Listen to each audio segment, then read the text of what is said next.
Tout s'en mêle. C'est par là que tout a commencé. On est toujours au tout début. On a perdu le fil. Une femme me ramena un jour le fouillou. À New Jersey, on trouve de tout. Avec le hachiya, on doit bien patienter que le fruit soit trop mûr. On n'a pas de besoin à la patience avec le fouillou. Direct, on le mange durci vif. Tandis que le hachiya de la forme en cœur s'achève à la pointe légère, alors le fouillou semble comme un hachiya accroupi en petits points. Le jiro, le charon et le fouillou peuvent souvent se tromper entre les trois, avec même des étiquettes parfois fausses. Le charon peut ressembler avec aussi bien le fouillou ou le hachiya, mais dépourvu en astringence. C'est cueilli exprès pas mûr, et puis on les traite par l'air fixé pour leur tanin changer en sucre vite. Ersatz pour les impatients. Le fouillou a la forme moins en carré qu'un jiro. Le jiro, c'est un cœur double. 4 plis symétriques le partagent en 4 ventricules fausses qui n'ont dedans que la chair. D'une main blanche, elle m'offrit alors ce cœur double. Et l'automne éteignait lentement le jardin dehors. Et je goûtais de ce fruit que sa main me tendait. Le fouillou est un kaki, tout en somme un second rang, que souvent aime-t-on plus, car on préfère une chair ferme, à la saveur proche avec la carotte ou vers une citrouille imbibée dans le sucre vergeoise, et qui ressemble comme une viande crue au-dessous la dent, croquante alors que fibreuse, compacte en molle, tout à la même fois. C'est un délice. Et pourtant, si j'aurais goûté avant le fouillou un hachiya, le fouillou me décevrait.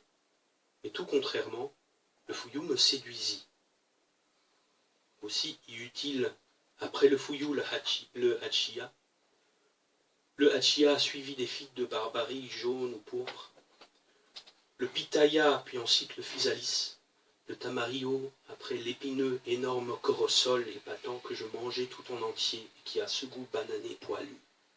Il y eut les pyridions, autant que les drupes, les groseilles à maquereau que mon beau-père appelait des pétasses, et puis la sucrée grenadille, le mad du Sénégal tel une bardane acidulée et piquant, le durian fameux au fumé à nul fruit pareil, puis le coin frais et la carambole, la date fraîche et le tamarin qu'on mâchouille, le kumquat, le kiwa et le kiwano, le mangoustan, le ramboutan, la pomme, la poire, la nèfle.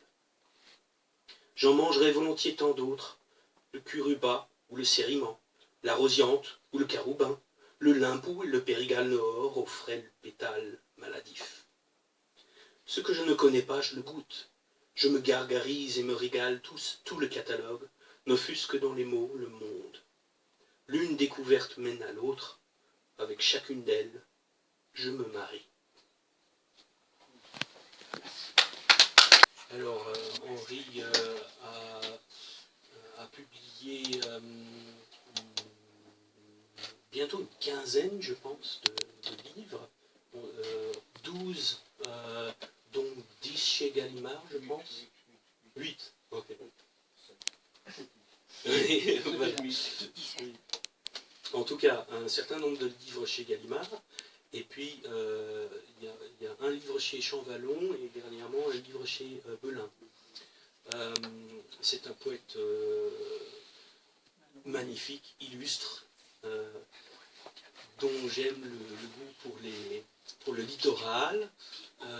Voilà, je vais le faire rougir, donc je vais peut-être m'arrêter là. Il vit à Saint-Malo, il est né à Cherbourg, merci, et il s'appelle parfois un self-made man, parce qu'il a des attaches en Bretagne quand même importantes, puisque son père était d'origine bretonne.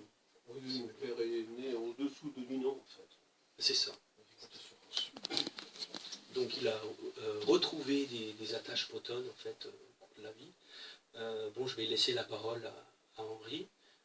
Merci beaucoup.